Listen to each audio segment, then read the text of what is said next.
Hi friends, welcome back to my channel. ఇక నర్మదా అయితే రామరాజుని scooty మీద ఎక్కించుకుని ఇంటికైతే తీసుకువస్తుంది.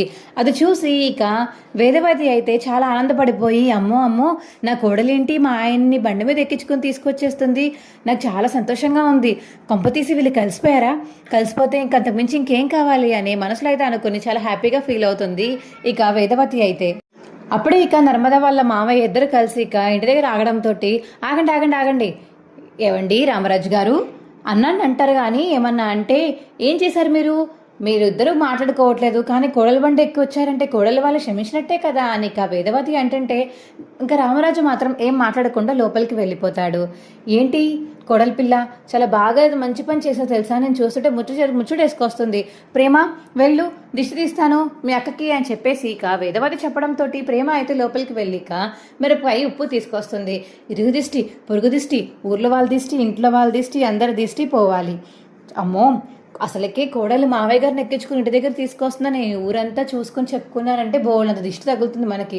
ఇప్పటికీ మనం 2 ముక్కలుగా విడిపోయాం కదా, ఇప్పుడు చూస్తుంటే మనం కలిసేలా ఉన్నాము అని ఇక వేదవతి ప్రేమ మరియు నర్మద మాట్లాడుకుంటుంటే పక్క నుంచి అయితే ఇక వల్లి చాలా కోప్పడిపోయి కుళ్ళిపోతూ ఉంటుంది. ఏంటో అసలు వీళ్ళు కలవరనుకున్నాను, ఇలా బండి ఎక్కించుకొని తీసుకొస్తుందని కళ్ళ కూడా ఊహించలేదు.